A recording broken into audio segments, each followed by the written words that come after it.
بسم الله الرحمن الرحیم الحمد للہ رب العالمین والصلاة والسلام علی رسولہ الکریم اما بعد۔ اللہ تبارک و تعالیٰ پر حمد و ثنا اور اس کے نبی کریم صلی اللہ علیہ وسلم پر بے شمار بے حد بے عدد درود و سلام کے بعد، محترم ناظرین، امثال القرآن کے نام سے اس سلسلہ وار پروگرام میں ہم آپ کی خدمت میں حاضر ہیں۔ السلام علیکم ورحمۃ اللہ وبرکاتہ۔ ناظرین کرام، گزشتہ ملاقات میں آپ حضرات کے ساتھ ہماری اور آپ کی جو گفتگو ہو رہی تھی وہ سورہ رعد کی آیت نمبر 17 میں جس مثال کا اللہ تبارک و تعالیٰ نے ذکر فرمایا، وہ مثال جس میں اللہ نے حق اور باطل کے بارے میں ہمیں بتایا، یا اس آیت میں اللہ تبارک و تعالیٰ نے حق اور باطل کی مثال بتائی۔ آیت آپ حضرات کے سامنے دوبارہ پھر پڑھی جائے۔ ارشاد باری تعالیٰ سورہ رعد آیت نمبر 17 میں، انزل من السماء ماء فسالت اودية بقدرها فاحتمل السيل زبدا رابيا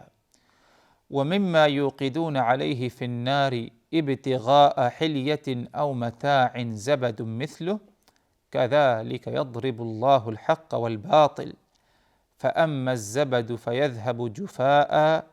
وأما ما ينفع الناس فيمكث في الأرض كذلك يضرب الله الأمثال۔ اس آیت کا مفہوم اس طرح ہے کہ اللہ کی ذات ہے جس نے آسمان سے پانی برسایا، اور جب پانی برسایا تو پانی اپنی اپنی وسعت کے مطابق نالے یعنی وادیاں بہنے لگیں۔ پھر پانی کے ریلے نے اوپر چڑھے جھاگ کو اٹھا لیا، اور اس چیز میں بھی جس کو لوگ آگ میں ڈال کر تپاتے ہیں زیور یا ساز و سامان کے لیے، اسی طرح کے جھاگ ہے، اس میں بھی اسی طرح اللہ تعالیٰ حق اور باطل کی مثال بیان فرماتا ہے۔ اب جھاگ تو نکارہ ہو کر چلا جاتا ہے، لیکن جو لوگوں کو نفع دینے والی چیز ہے وہ زمین میں ٹھہری رہتی ہے، زمین پر موجود رہتی ہے۔ اللہ تعالیٰ اسی طرح مثالیں بیان فرماتا ہے۔ تو اللہ تبارک و تعالیٰ نے اس آیت میں حضرات حق اور باطل کے فرق کی مثال بیان کی کہ حق ہمیشہ پائیدار ہے، مضبوط ہے، ہمیشہ حق قائم رہتا ہے، حق کو کوئی ہلا نہیں سکتا۔ اور اسی آیت میں باطل کی بھی مثال بیان کی اللہ نے کہ باطل ہمیشہ اس کے اندر بے ثباتی پائی جاتی ہے، یعنی ہمیشہ باطل بے ثبات ہوتا ہے، اس کے اندر ثبات نہیں، مضبوطی نہیں۔ لیکن جہاں تک معاملہ حق کا ہے تو حق ہمیشہ پائیدار ہے، مضبوط ہے، لیکن باطل مضبوط نہیں بلکہ ہمیشہ کیا ہے، کمزور ہے۔ تو یہ دو مثالیں بیان کی، اور ان مثال پر اگر غور کیا جائے تو جب اللہ نے فرمایا کہ انزل من السماء ماء فسالت اودیۃ بقدرها، کہ اللہ نے آسمان سے پانی برسایا، اور جب پانی برسایا تو پانی بہنے لگا اور اپنے اوپر چڑھے جھاگ کو اٹھا لیا۔ یہ مثال حق کی اور انسان کے دل کی ہے کہ جب تک حق نازل نہیں ہوا، قرآن مجید کی آیت نازل نہیں ہوئی، اللہ کا فرمان نازل نہیں ہوا، حق باتوں کا نزول نہیں ہوا، تو لوگوں کا جو دل ہے وہ بالکل خشک تھا، ویران تھا۔ جس طرح وادیاں ویران پڑی رہتی ہیں، ان میں خشکی رہتی ہے، یہی مثال انسان کے دل کی ہے جب تک حق بات اس پر کیا ہے نازل نہ ہو۔ لیکن جب حق کا نزول ہوتا ہے، قرآنی آیات کا نزول ہوتا ہے، تو یہ قرآنی آیات کے نزول، حق کے نزول سے ہر انسان کا دل اسے ایک طرح قبول نہیں کرتا، بلکہ بعض لوگوں کے دلوں میں حق بات مکمل طور پر اتر آتی ہے اور مکمل طور پر ایمان لے آتے ہیں، اور بعض لوگوں کا دل اتنا تنگ ہوتا ہے کہ حق بات کو برابر کیا ہے ان کے دلوں میں کیا ہے نہیں اترتی۔ جس طرح وادی اگر کشادہ ہے تو بڑی مقدار میں پانی بہے گا، لیکن اگر وادی کشادہ نہیں، تنگ ہے وادی، تو پانی تھوڑی ہی مقدار سے کیا ہے گزرے گا۔ تو یہی مثال حق اور انسان کے دل کی ہے کہ جب حق بات نازل ہوتی ہے، حق جب سامنے آتا ہے انسان کے، تو ہر انسان جو اس کا دل ہے، ایک طرح یا ایک کیفیت لوگوں کے دلوں کی نہیں پائی جاتی ہے۔ اگر دل کشادہ ہے تو خوب اچھی طرح حق بات کو تسلیم کر لیتا ہے دل، اور اگر دل میں تنگی ہے، اخلاص نہیں، اخلاص کی کمی ہے، تو حق بات مکمل طور پر دل میں کیا ہے نہیں اترتی۔ تو یہ مثال کہ انزل من السماء ماء فسالت اودیۃ بقدرها، کہ جب آسمان سے اللہ نے پانی برسایا تو وادی اپنی وسعت سے بہنے لگتی ہیں، اور ایک وادی تو ہوتی نہیں، کئی کئی وادیاں ہوتی ہیں، تو بقدرها کا لفظ آیا کہ ہر وادی اپنی اپنی وسعت، جتنی اس کے اندر کشادگی ہے اسی حساب سے کیا ہے پانی کو لیتی ہے، اور پانی اس وادی سے بہنے لگتا ہے۔ یہی مثال انسان اور کے دل اور حق کا ہے۔ جب حق بات سامنے آئے، حق بات اترے، اللہ تبارک و تعالیٰ کی طرف سے وحی آتی ہے، تو ہر دل جو ہے ایک جیسے نہیں ہے، بلکہ بعض کا دل ایسا ہوتا ہے کہ کشادہ ہے اور خوب اچھی طرح حق بات کو مکمل طور پر تسلیم کرتا ہے، اور بعض کا دل اس کے اندر تنگی پائی جاتی ہے، وہ خود نہیں چاہتا، کبھی کوشش نہیں کرتا حق کے بارے میں کچھ حاصل کرنے کے لیے، تو اسی لیے حق بات کا کوئی خاص اثر اس کے دل پر نہیں ہوتا۔ جس طرح اگر وادی تنگ ہے تو بڑی مقدار میں پانی ادھر سے نہیں گزر سکتا، یہی مثال اس شخص کی ہے جس کے دل میں تنگی پائی جائے تو حق بات اس کے دل پر کیا ہے مکمل طور پر نہیں اتر سکتی۔ آگے اللہ تبارک و تعالیٰ نے جب فرمایا اس آیت میں فاحتمل السیل زبدا رابیا، اور جب پانی بہنے لگا نالوں میں، یعنی حق بات جب دلوں میں اترنے لگی، فاحتمل السیل زبدا رابیا، تو پانی جھاگ کو اوپر اٹھا لیتا ہے، اور جو جھاگ ہے، جو کچڑے پائے جاتے ہیں وادی میں، وہ نمایاں ہو جاتے ہیں۔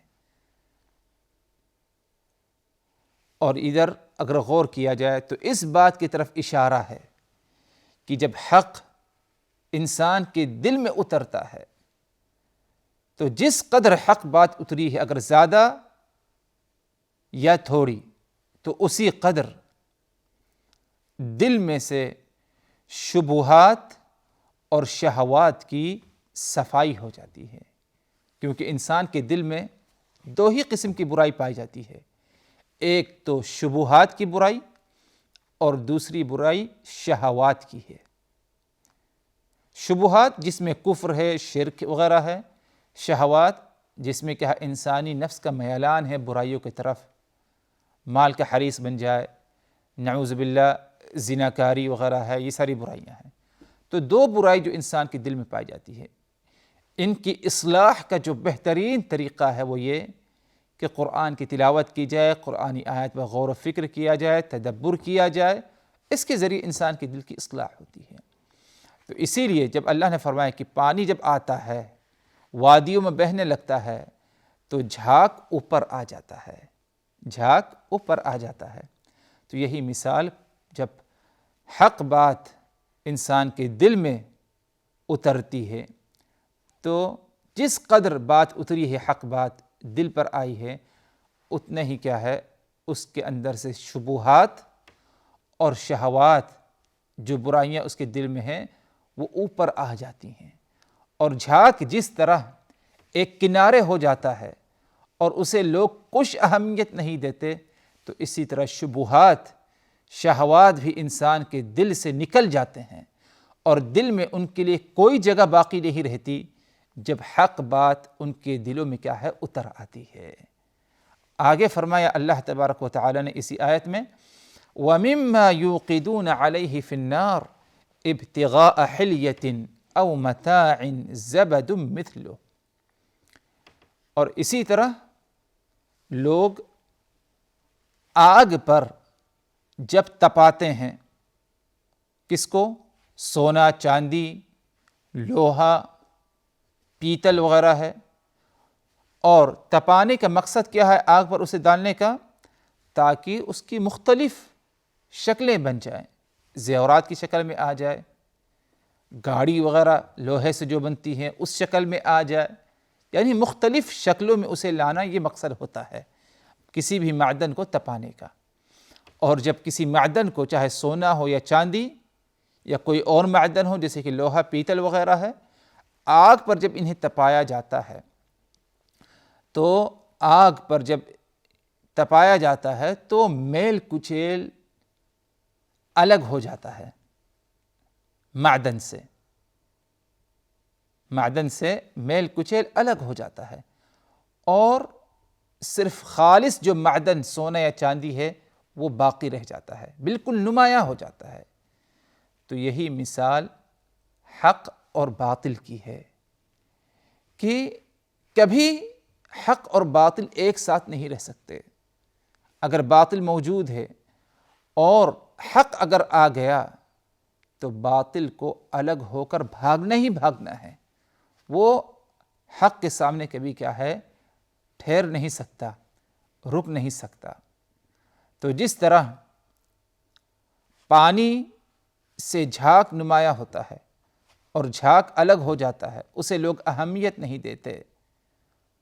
اور جس طرح آگ کے ذریعے سونا اور چاندی کے میل کچیل کو الگ کر دیا جاتا ہے، اسی طرح جو ہے حق شبہات اور شہوات کو ایک طرف ایک کنارے کر کے کیا ہے ختم کر دیتا ہے، اور ہمیشہ حق کیا ہے ہر چیز پر کیا ہے غالب رہتا ہے۔ اللہ تبارک و تعالی نے آگے فرمایا كَذَلِكَ يَضْرِبُ اللَّهُ الْحَقَّ وَالْبَاطِلَ، اسی طرح اللہ تبارک و تعالی حق اور باطل کی مثال بیان کرتا ہے۔ آگے فرماتے ہیں اللہ تبارک و تعالی فَأَمَّا الزَّبَدُ فَيَذْهَبُ جُفَاءً وَأَمَّا مَا يَنْفَعُ النَّاسَ فَيَمْكُثُ فِي الْأَرْضِ، یاد رکھو کہ جو زبد ہے یعنی جھاگ ہے، پانی کے ذریعے جو جھاگ ہے یا سونا اور چاندی کو جب آگ پر تپایا گیا تو جھاگ ظاہر ہوا یعنی میل کچیل، فَأَمَّا الزَّبَدُ فَيَذْهَبُ جُفَاءً، جہاں تک معاملہ جھاگ کا ہے تو وہ نکارا ہو کر چلا جاتا ہے، ہوا میں اڑ جاتا ہے، ایک کنارے ہو کر ختم ہو جاتا ہے، اس کو کوئی اہمیت ہی حاصل نہیں لوگوں کی طرف سے، کوئی قدر و قیمت منزلت ہی نہیں۔ فَأَمَّا الزَّبَدُ فَيَذْهَبُ جُفَاءً وَأَمَّا مَا يَنْفَعُ النَّاسَ فَيَمْكُثُ فِي الْأَرْضِ، لیکن جو لوگوں کی نفع کی چیز ہے، پانی ہے اور سونا اور چاندی ہے، وہ زمین پر کیا ہے؟ باقی رہ جاتا ہے۔ تو یہی مثال حق اور باطل کی ہے کہ باطل کی مثال جھاگ سے ہے اور حق کی مثال پانی یا سونا اور چاندی سے ہے۔ تو جہاں حق اور باطل کا ٹکراؤ ہوگا، آمنا سامنا ہوگا، تو باطل غائب ہو جائے گا، ختم ہو جائے گا، اس کا کوئی نام و نشان باقی نہیں رہے گا، اور حق اس پر کیا ہے؟ غالب رہے گا۔ جس طرح جھاگ باقی نہیں رہتا، اور اگر باقی رہ جائے تو اس کی کوئی قدر و قیمت، منزلت لوگوں کی نگاہ میں نہیں۔ اگر لوگوں کی نگاہ میں قدر و منزلت، اہمیت ہے اس وقت تو صرف پانی یا سونا اور چاندی کی رہتی ہے۔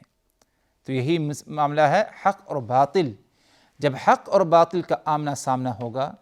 تو باطل جو ہے ختم ہو جائے گا، بھاگ نکلے گا، ایک کنارے ہو جائے گا، یا اگر رہ گیا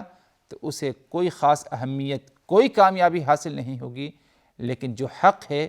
وہ باقی رہے گا اور ہمیشہ باقی رہے گا۔ كَذَلِكَ يَضْرِبُ اللَّهُ الْأَمْثَالَ، اور اسی طرح اللہ تبارک و تعالی مثالوں کا کیا ہے؟ ذکر فرماتا ہے۔ تو ایک اہم بات جو ہمیں ادھر سے معلوم ہو رہی ہے حضرات، ان دو مثالوں کے ذریعے، ایک مثل مائی اور دوسرا مثل ناری، ان دونوں مثالوں کے ذریعے جو ایک اہم بات ثابت ہو رہی ہے، جو اللہ تبارک و تعالی نے ہمیں سمجھانا چاہا، وہ یہ کہ اگر ایک جگہ حق اور باطل جمع ہو جائے تو یاد رکھو کہ باطل کو کبھی کیا ہے؟ ثبات حاصل نہیں،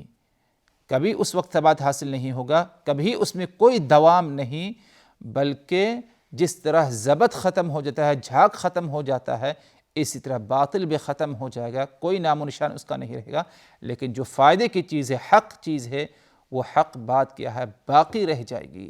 وہ حق بات باقی رہ جائے گی، جس طرح پانی باقی رہ جاتا ہے، یا سونا اور چاندی جو لوگوں کے لیے مفید ہے وہ باقی رہ جاتا ہے۔ تو اسی لیے حضرات، جہاں پر باطل ہے تو باطل کو ختم کرنے کا ایک واحد ذریعہ یہی ہے کہ ہم حق کو پھیلائیں، حق کی بات کی جو ہے، حق بات کی جو ہے لوگوں کو تعلیم دیں، لوگوں تک پہنچائیں۔ جیسے جیسے حق کی دعوت ہوگی اور دعوت آگے بڑھے گی، خود بخود حق کے ذریعے کیا ہے؟ حق کے پھیلنے کے ذریعے کیا ہے؟ باطل ختم ہو جائے گا، اور جو ہے اس کا کوئی نام و نشان نہیں رہے گا، اور آگے باقی رہ جائے گا تو اسے کوئی خاص اہمیت کیا ہے؟ حاصل نہیں ہوگی، کیونکہ باطل کبھی جو ہے حق کے سامنے کیا ہے؟ ٹک نہیں سکتا۔ یہ ہمیں خوب اچھی طرح سمجھ لینا چاہیے، جس طرح اللہ تبارک و تعالی نے ہمیں اس آیت میں حق اور باطل کے بارے میں کیا ہے؟ سمجھایا۔ تو اللہ تبارک و تعالی ہم سبھوں کو اس مثال پر مزید اور غور و فکر کرنے کی جو ہے توفیق دے، تاکہ حق اور باطل کو ہمیشہ ہم اچھی طرح پہچانیں، اور باطل کا ہمیشہ کیا ہے؟ حق سے کیا ہے؟ مقابلہ کریں۔ والسلام علیکم ورحمۃ اللہ وبرکاتہ۔